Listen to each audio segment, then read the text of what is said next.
महादेवी। जी परमेश्वर। हमें देवलोक चलना है। देवलोक? ये अचानक देवलोक जाने का निश्चय? आज देवलोक में देव माता अदिति का अभिनंदन है देवी, और आप तो हमारे विचारों से भलीभांति परिचित हैं। आप जानती हैं कि नारी का सम्मान हमारी दृष्टि में कितना महत्व रखता है। जानती हूँ परम श्रेष्ठ, जहाँ नारी का सम्मान होता है वहाँ आपका निवास होता है। हाँ देवी, यत्र नार्यस्तु पूज्यन्ते रमन्ते तत्र देवताः, और इसीलिए हमारा वहां उपस्थित रहना अनिवार्य है। तो फिर चलिए कमल नयन, मुझे भी ऐसे अवसर पर उपस्थित रहकर हार्दिक प्रसन्नता होती है। आइए। माता अदिति की, माता अदिति की, माता अदिति की, माता अदिति की, माता अदिति की, माता अदिति की, माता अदिति की, माता अदिति की, माता अदिति की, माता अदिति की, माता अदिति की, माता अदिति की, माता अदिति की। अभिनंदन देव माता, अभिनंदन। आप एक आदर्श माता है, आदर्श पत्नी है, आदर्श नारी है। मेरा प्रणाम स्वीकार कीजिए। मैं तो आपको और माता लक्ष्मी को देखकर धन्य हो गई त्रिलोकीनाथ। मेरे लिए तो आज का दिन मेरे जीवन का सर्वश्रेष्ठ दिन है। वो तो मेरे लिए भी है देवी। आज आपको आपके योग्य पुत्र सम्मानित कर रहे हैं, और मेरे लिए वो दिवस सृष्टि का सबसे श्रेष्ठ दिवस होता है जब संतान माता का अभिनंदन करती है। और आपने तो ऋषि कश्यप के प्रति अपने पत्नी धर्म को और अपनी संतान के प्रति अपने मातृत्व के धर्म को इतनी निष्ठा और गरिमा से निभाया है कि समस्त संसार को आपसे सीख लेनी चाहिए।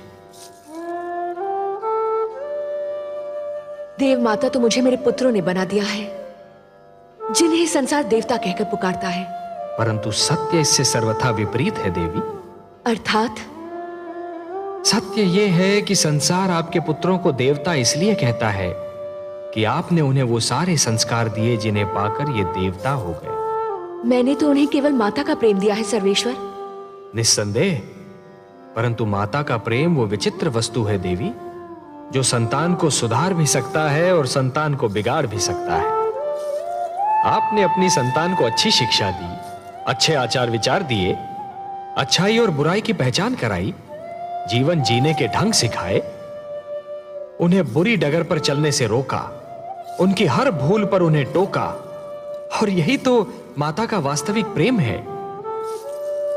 देवी, जिस प्रकार एक पौधे को अच्छे फलने फूलने के लिए सूर्य के प्रकाश, निर्मल जल और स्वच्छ वायु की आवश्यकता होती है, उसी प्रकार अपनी संतान को योग्य बनाने के लिए अच्छी शिक्षा, दीक्षा और मार्गदर्शन की आवश्यकता होती है।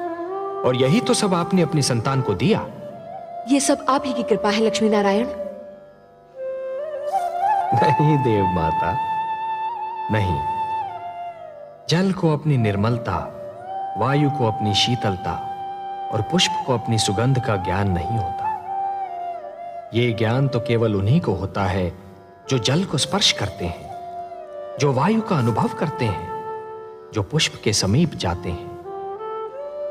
हे देव माता अदिति, आप कितनी महान हैं इसका अनुमान कदाचित आपको नहीं है, परंतु आपके पुत्रों को है, संसार को है और मुझे है। बल्कि आपके मातृत्व को देखकर तो मुझ जैसा अजन्मा भी आपकी कोख से जन्म लेना चाहता है। हे त्रिलोकीनाथ, आपके सुंदर मुख से ये मधुर वाणी सुनकर मेरे हृदय की जो दशा है उसका वर्णन करने के लिए मेरे पास शब्द ही नहीं है। मेरा मन प्रसन्नता से फूला नहीं समा रहा। आपकी माता कहलाने से बड़ी उपलब्धि और क्या हो सकती है। जिसे ये स्थान मिल जाए त्रिलोक में, उसकी तुलना कोई नहीं कर सकता। तब हे देव माता अदिति, मैं आपको यह वचन देता हूं कि आपका पुत्र कहलाने का सौभाग्य अवश्य प्राप्त करूंगा। मैं धन्य हो गई त्रिलोकीनाथ। मैं उस दिन की प्रतीक्षा करूंगी। जाने की अनुमति दीजिए।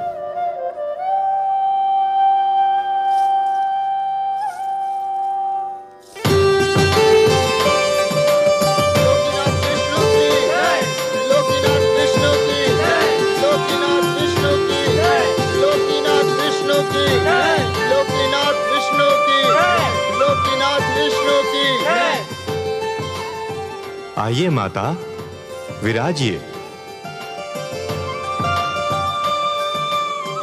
धन्यवाद पुत्रों, तुम्हारे कारण तो मुझे आज इतना महान वरदान मिल गया। पर हम तो आपको कुछ न दे सके माते। संतान से मां को और क्या चाहिए? सुख और आदर तो तुम सबने मुझे इतना दिया कि मुझे और किसी वस्तु की इच्छा न रही और ना ही आवश्यकता।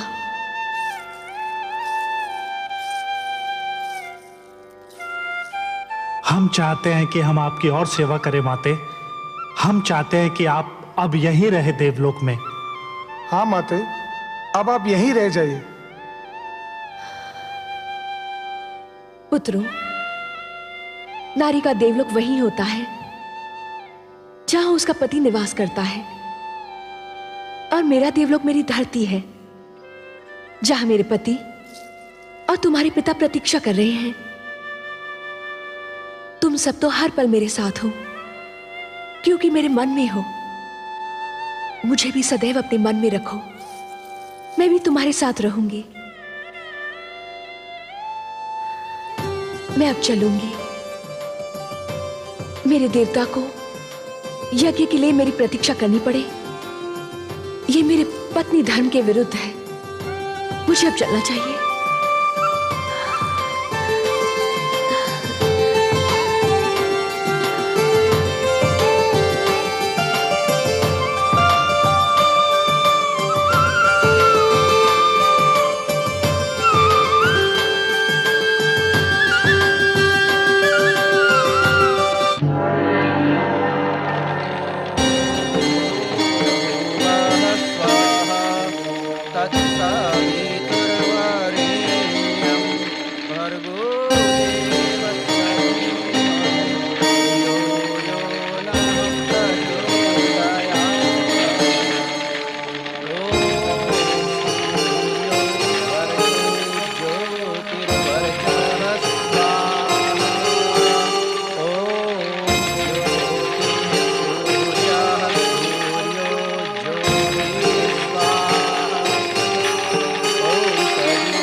सौभाग्यवती भव, आयुष्मती भव।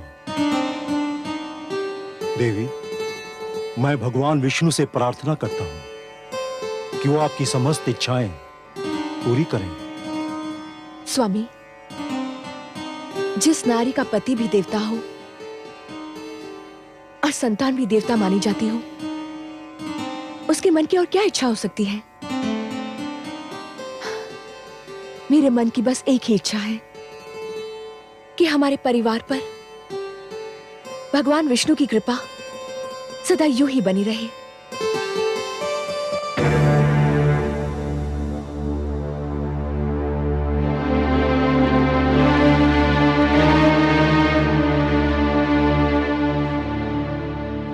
आप दोनों अब आ रही हैं, जबकि यह यज्ञ संपन्न हो चुका है। हमें क्षमा कर दीजिए स्वामी। क्षमा क्षमा करने के अतिरिक्त और मैं कर ही क्या सकता हूं। देवी, आप मेरी पत्नी हैं, मेरी संतान की मां। पर उसी संतान के कारण तो हम दोनों आ नहीं पाए। क्यों? क्या उन्होंने फिर कोई आतंक फैलाया है? घर में उन्हीं लोगों का तांता बंधा हुआ था जिनको हमारी संतान ने पीड़ित कर रखा है। हमारी समझ में ये नहीं आता कि आपकी तीनों संतानों में आप ही का रक्त है। फिर ऐसा क्यों है कि देवी अदिति के पुत्र देवता कहलाते हैं और संसार मेरी संतान को असुर और देवी दनु की संतान को दानव कहकर पुकारता है? पिता का रक्त संतान का शरीर बनाता है देवी। उसका चरित्र, उसका भविष्य माता की गोद ही बनाती है। माता की गोद शिशु की प्रथम और महानतम पाठशाला होती है। संस्कारों की नींव माता की गोद में ही पड़ती है और उसी पर चरित्र का महान भवन खड़ा होता है। शिशु अपनी माता की उंगली थामकर पहला पग उठाता है और यही पहला पग उसका भविष्य निर्धारित करता है। अदिति को ही देखिए, उन्होंने अपनी संतान को वो शिक्षा दी, वो संस्कार दिए, आज उन्हें श्रेष्ठ माना जाता है, देवता कहा जाता है। प्रभु की अनुपम देन है माता तेरा प्यार, तेरी गोदी में मिले जीवन को आकार। माँ से जो शिक्षा मिले वही बने संस्कार। माता के आशीष पर गर्व करे संसार, गर्व करे संसार। और आप दोनों ने अपनी संतान की शिक्षा की ओर कोई ध्यान नहीं दिया, उन्हें कभी बुरे कर्मों से रोकने की चेष्टा नहीं की। लाड प्यार करके उन्हें इतना बिगाड़ दिया कि आज वो आपकी भी नहीं सुनते। मैं उनको नहीं, आपको दोषी समझता हूं। और देवी धनु, आपके पुत्र हयग्रीव ने धरती पर वो उत्पात मचा रखा है कि संसार उससे पीड़ित है और मैं उससे लज्जित हूं।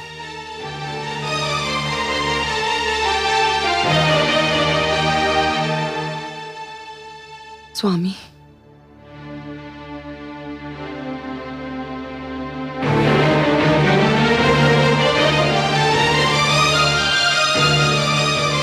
देवी अदिति, आप ही कोई उपाय बताइए कि मैं क्या करूं। हयग्रीव को समझाइए बहन कि वो हिंसा और अत्याचार का मार्ग छोड़ दे।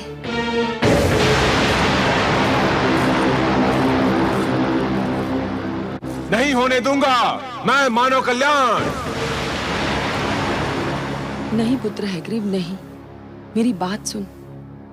नहीं मां, हमें देवताओं से ज्ञान नहीं मिलेगा, न्याय नहीं मिलेगा, उस समय तक नहीं मिलेगा जब तक हम स्वयं आगे बढ़कर उनसे ज्ञान और न्याय छीन न लें। भगवान विष्णु मानव को ज्ञान देकर हमसे अधिक शक्तिशाली बनाना चाहते हैं। मैं हयग्रीव उस ज्ञान का अपहरण करूंगा, उसे बंदी बनाकर रखूंगा। ज्ञान का यह प्रकाश मानव समाज तक कदापि नहीं पहुंचने दूंगा। मैं भगवान विष्णु को पराजित करूंगा, देवताओं को पराजित करूंगा, समस्त मानव जाति को पराजित करूंगा। मां, हयग्रीव से आरंभ होगी दानव संस्कृति।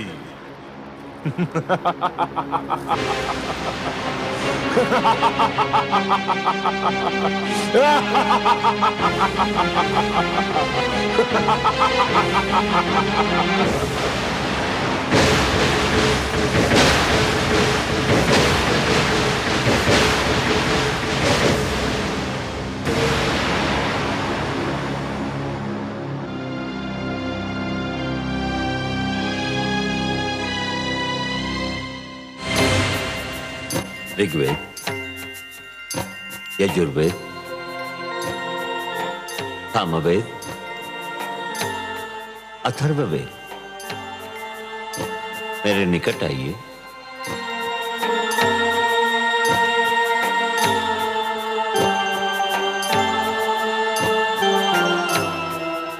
हे ब्रह्मा, आप हमें मानव लोक कब ले चलेंगे? हे ज्ञानकोश, अभी उसका उचित समय नहीं आया है। आपको मानव तक पहुंचाने से पहले मुझे कुछ और आवश्यक कार्य करने हैं। आपकी सुरक्षा मेरा सर्वप्रथम उत्तरदायित्व है। मुझे आपको उन हाथों में देना है जो आपके योग्य हो। मैं भगवान शिव से परामर्श करने जा रहा हूं। मेरे लौटने तक आप यहीं रहिए। जब तक मैं ना आऊं तब तक इस क्षेत्र से बाहर पग न धरें। मैं शीघ्र ही लौट आऊंगा। हे ब्रह्मा, हम आपके आदेश का पालन करेंगे।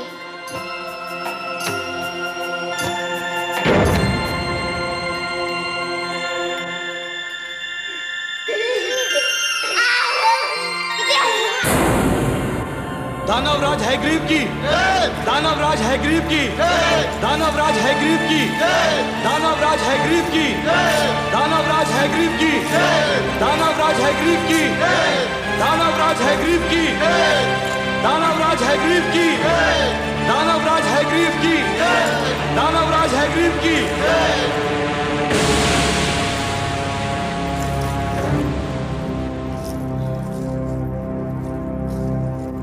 आज तुम्हें सुनाने के लिए कोई शुभ समाचार नहीं है मेरे पास। हाँ, दानव समाज के लिए एक अशुभ समाचार अवश्य है।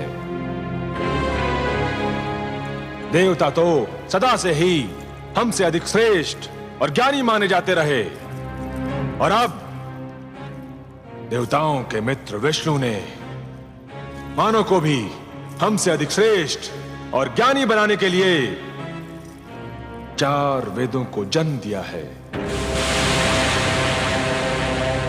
और विष्णु ने इन 4 वेदों को मानव तक पहुंचाने का कार्यभार ब्रह्मा को सौंपा है। और इस समय वो 4 वेद ब्रह्मा के पास हैं। ये हम दानवों के विरुद्ध षड्यंत्र है। ये देवताओं का मानव के प्रति पक्षपात है। इसे किसी प्रकार रोकिए। रोकूंगा, अवश्य रोकूंगा।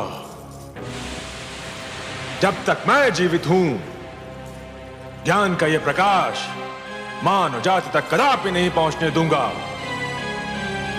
मारक, घातक, पीड़क, हिंसक,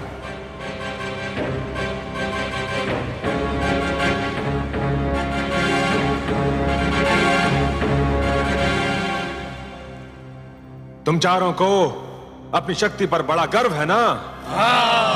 आज तुम सबकी शक्ति की परीक्षा है। जाओ और ब्रह्मलोक से उन 4 बालकों को पकड़कर हमारी सभा में ले आओ। जाओ। जो आज्ञा दानवराज, आपके आदेश का पालन होगा। दानवराज हैग्रीव की, दानव संस्कृति की, दानवराज हैग्रीव की, दानव संस्कृति की।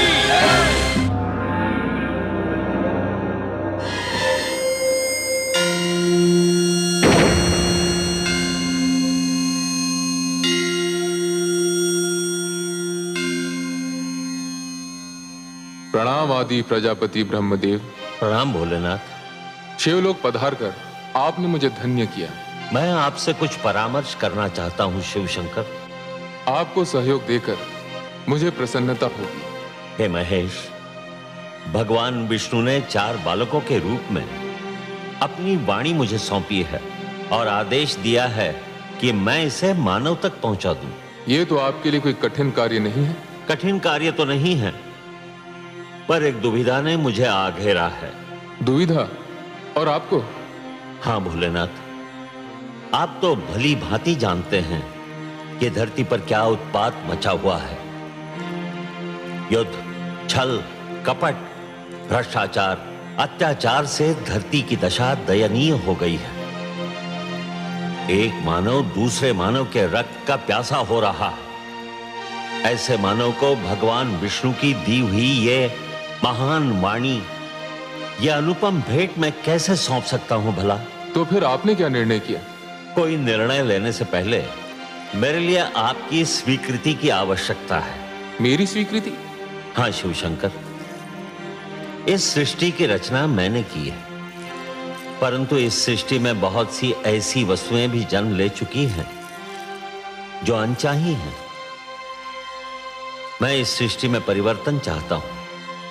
भगवान विष्णु के आप्त वचन को मानव तक पहुंचाने से पहले मैं चाहता हूं कि धरती से कुरूपता, पाप, अन्याय तथा अवगुण का विनाश हो जाए। और हे महेश, यह कार्य तो केवल आप ही कर सकते हैं। हे आदि प्रजापति, इस धरती पर रूप और कुरूपता, न्याय और अन्याय तथा गुण और अवगुण एक दूसरे में इस प्रकार समाये हुए हैं, यदि एक को मिटाया जाए तो दूसरे का भी कुछ अंश मिट सकता है।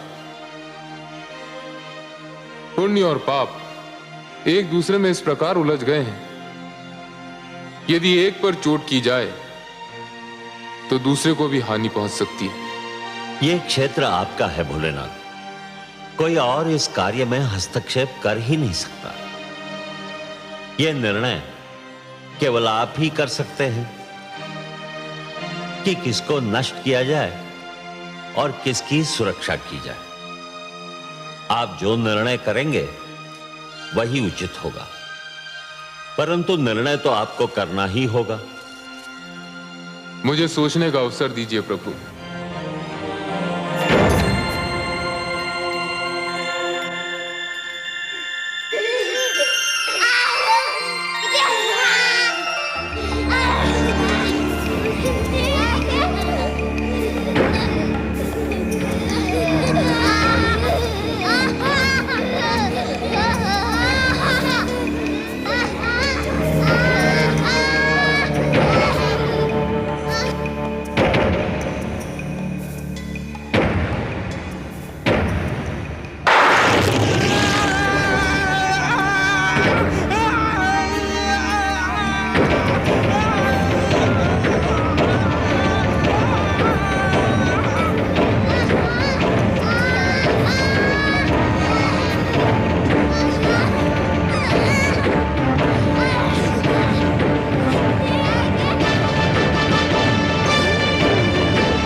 क्या निर्णय है आपका भोलेनाथ? हे ब्रह्मदेव, मैं इस निष्कर्ष पर पहुंचा हूं कि सृष्टि को पूर्णतया नष्ट करना उचित नहीं होगा। धरती को बने अभी अधिक समय नहीं बीता है। मेरे विचार में नष्ट करने के स्थान पर धरती को स्वच्छ किया जाना चाहिए। जल स्वच्छ करने का कार्य करता है। जिस प्रकार मनुष्य जल में स्नान करके अपने शरीर पर जमे मैल को दूर कर देता है, ठीक उसी प्रकार यदि धरती जल में डूबकर उभरे तो उसकी समस्त बुराइयां धुल जाएंगी जो आपको अनचाही लग रही हैं। परंतु धरती तो जल में डूबकर उभर आएगी, पर उस पर बसी मानव जाति का क्या होगा? मैं नए मानव को जन्म दूंगा। उसमें भी एक कठिनाई है। क्या कठिनाई है भोलेनाथ? आपके पुत्र मनु मानव सुरक्षा के लिए तप कर रहे हैं। वे मानव जाति का विनाश होने नहीं देंगे। तप करना उसके अधिकार में है, किंतु सृष्टि के विनाश को रोकना उसके अधिकार में नहीं है। मनु को उसका कर्म करने दीजिए। भगवान विष्णु की स्तुति कर रहा है वो। उसका और उसके तप का परिणाम भगवान विष्णु की इच्छा पर छोड़ दीजिए। मैंने आपसे जो निवेदन किया है, मुझे उसका उत्तर चाहिए भोलेनाथ। उत्तर? उसका तो केवल एक ही उत्तर है। धरती पर जल प्लावन होगा। हे शिव, मैं आपको प्रणाम करता हूं।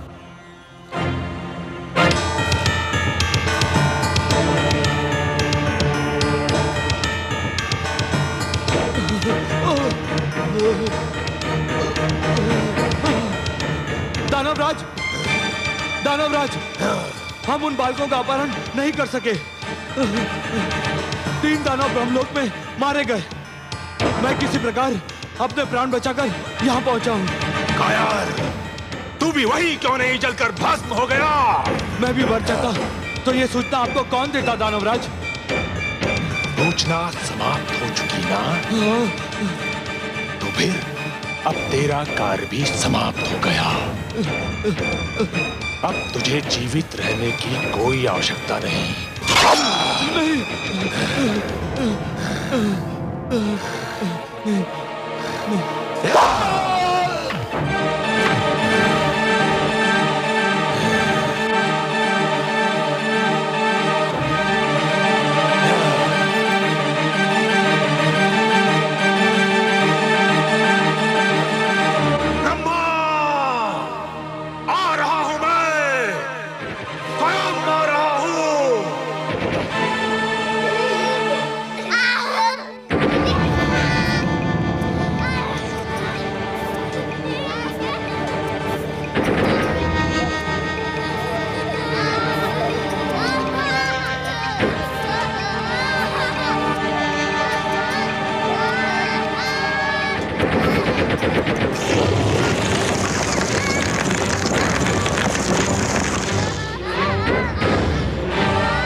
बालकों, मेरा चमत्कार देखना चाहते हो तो आओ, मेरे पास आओ। हम यहाँ से बाहर नहीं जा सकते। क्यों? क्यों नहीं आ सकते? भगवान ब्रह्मदेव का आदेश है कि हम इस क्षेत्र से बाहर पग भी न धरे। अरे वो तो महाकपटी है, तुमसे छल कर रहा है। ब्रह्मा जैसे महान देवता के लिए ऐसा शब्द मुख से निकालते हुए तुम्हें लज्जा नहीं आती? लज्जा?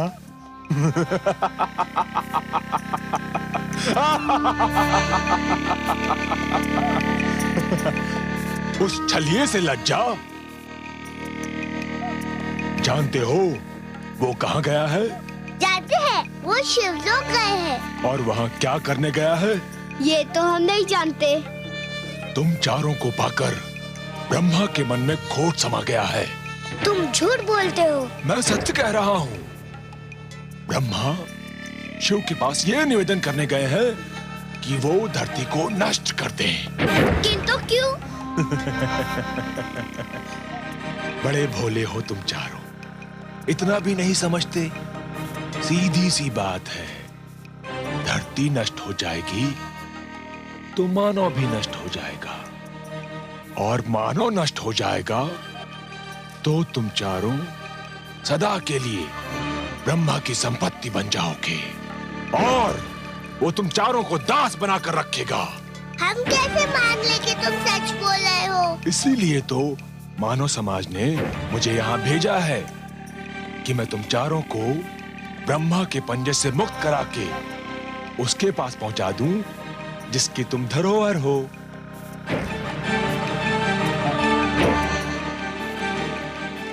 सोच क्या रहे हो? यदि ब्रह्मा आ गया तो कभी मुक्त नहीं हो पाओगे। जीवन भर उसके दास बनकर उसकी सेवा करते रहोगे। व्यर्थ सोच विचार में समय नष्ट ना करो। मेरे साथ चलो, आओ आओ। मैं तुम्हें वचन देता हूं कि मैं तुम्हें इसी समय मानव के पास पहुंचा दूंगा। मानव बहुत समय से तुम्हारी प्रतीक्षा कर रहे हैं।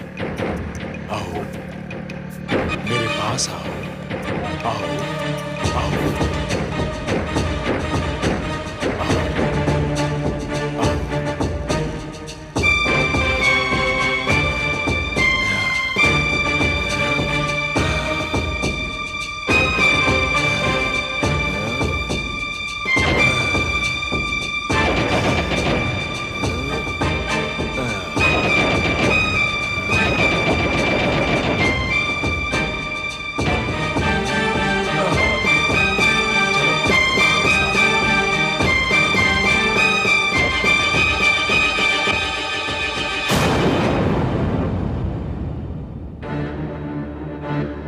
ऋग्वेद, यजुर्वेद, सामवेद, अथर्ववेद, कहाँ हो तुम? कहाँ हो? सामवेद, अथर्ववेद, ऋग्वेद, यजुर्वेद, कहाँ गए तुम लोग?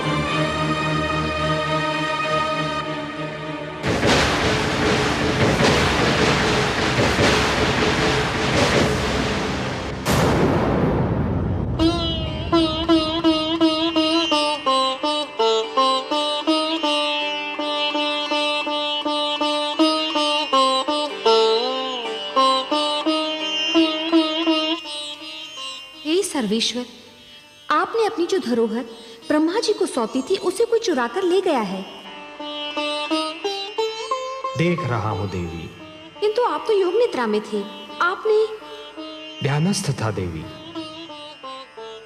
निद्रा और ध्यान में बस थोड़ा सा ही तो अंतर होता है। निद्रा में शरीर के साथ साथ मस्तिष्क भी सो जाता है, और ध्यान में मस्तिष्क सचेत और पूर्ण रूप से जागा हुआ होता है। हे सर्वेश्वर, फिर आप शांत क्यों हैं? शांत इसलिए हूं कि मैं देखना चाहता हूं कि हयग्रीव मेरे आप्त वचन को कहां ले जा रहा है। जब तक पूरी घटना को देख न लिया जाए, समझ न लिया जाए, उसके परिणामों का अनुमान न लगा लिया जाए, तब तक कोई भी पग उठाना उचित नहीं होगा। शीघ्रता मानव की प्रवृत्ति है। मुझे इस घटना को पूर्णतया देख लेने दीजिए महादेवी।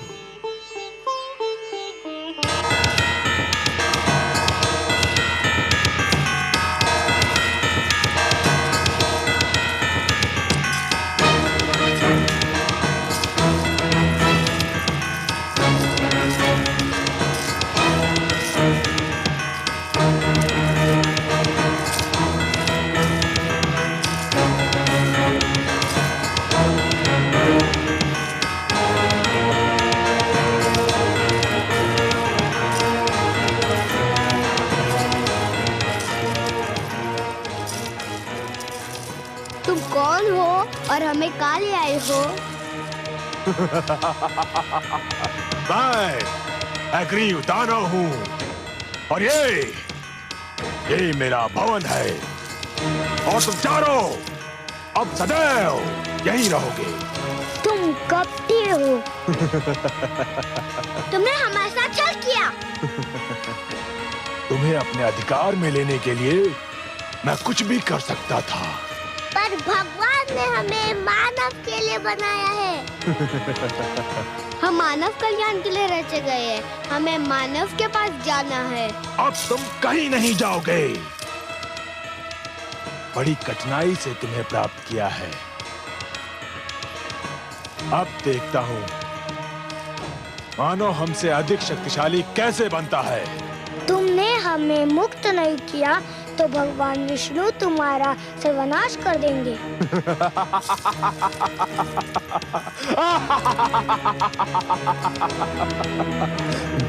अब मेरा कोई सर्वनाश नहीं कर सकता।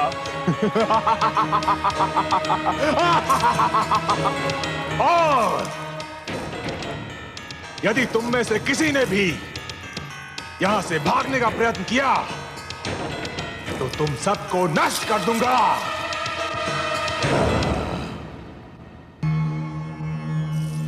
प्रणाम। हमारी धरोहर चोरी हो गई। कोई हमारे वेदों को अपहरण कर ले गया। यही सूचना लेकर आए हैं ना आप ब्रह्मा जी? आपसे क्या छुपा है सर्वेश्वर? हाँ, ऐसा ही हुआ है। मैं शिवलोक गया था। मेरी अनुपस्थिति में कोई उन्हें चुरा ले गया। ये कार्य दानव हयग्रीव ने किया है। जब से देवताओं ने दानवों और असुरों पर श्रेष्ठता प्राप्त की है, तभी से वो दुष्ट द्वेष की अग्नि में जल रहे थे। अब जब उन्हें यह ज्ञात हुआ कि वेदों के कारण मानव भी उनसे श्रेष्ठ हो जाएगा, तो वो सहन नहीं कर सके। मैं हयग्रीव को ऐसा कड़ा दंड दूंगा कि वो जीवन भर भूल नहीं पाएगा। ब्रह्मा जी, वेद मेरी वाणी है। मानव कल्याण के लिए उन्हें मैंने रचा था। उसने वस्तु मेरी चुराई है और इसीलिए अपने विरुद्ध किए गए अपराध का दंड भी उसे मैं ही दूंगा। परंतु आप निश्चिंत रहिए। काग अपनी चाल बदल लेने से हंस नहीं बन जाता। विष अपना रंग बदल लेने से अमृत नहीं हो सकता। वेदों को अपने निकट रखने के उपरांत भी दानव अपनी दानवी प्रवृत्ति नहीं बदल सकते। फिर भी अपनी पवित्र वाणी को अपवित्र वातावरण में नहीं रहने दूंगा मैं। यह मेरा संकल्प है। जो संस्कारहीन है वो ज्ञान तक पहुंचकर भी अज्ञान के अंधकार से बाहर नहीं निकल सकते। हे जनार्दन, एक और विचार भी मुझे व्याकुल कर रहा है। मेरे अनुरोध पर भगवान शिव ने पृथ्वी को जलमग्न करने का निर्णय लिया है। दूसरी ओर मनु ने सृष्टि की सुरक्षा के लिए आमरण व्रत रख लिया है। धरती के जलमग्न होने में अधिक विलंब नहीं है। आपके पुत्र मनु की इच्छा और हमारा उद्देश्य एक ही है। उसकी इच्छा है मानव कल्याण और वही हमारा भी उद्देश्य है। अब महादेव के निर्णय और हमारे उद्देश्य की पूर्ति के बीच क्या होना है, यह आप हम पर छोड़ दीजिए। आप चिंता मुक्त होकर जाइए ब्रह्मलोक। हे नारायण, सृष्टि के कल्याण के लिए आप जो भी करेंगे, सृष्टि का कल्याण उसी में है। प्रणाम।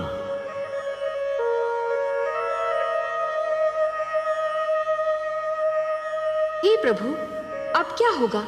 आप क्या करेंगे? ब्रह्मापुत्र मनु का क्या होगा? दानव हयग्रीव आपके ज्ञान को नष्ट करने पर तुला हुआ है और भगवान शिव ने पृथ्वी को जलमग्न करने का निर्णय ले लिया है। अब वही होगा देवी जो मेरा वचन है। मैं वचनबद्ध हूं कि जब भी कोई शक्ति मानवता के लिए संकट बनेगी तो मैं उसे अवश्य रोकूंगा। जिस प्रकार सूर्य अपना तेज बांटना नहीं छोड़ सकता, जिस प्रकार एक दीपक अपना प्रकाश फैलाना नहीं छोड़ सकता, उसी प्रकार मैं भी अपने वचन से मुख नहीं मोड़ सकता देवी। अब मेरे प्रथम अवतार का समय आ गया है देवी। मत्स्य अवतार, परित्राणाय साधूनां विनाशाय च दुष्कृतां धर्म संस्थापनार्थाय संभवामि युगे युगे।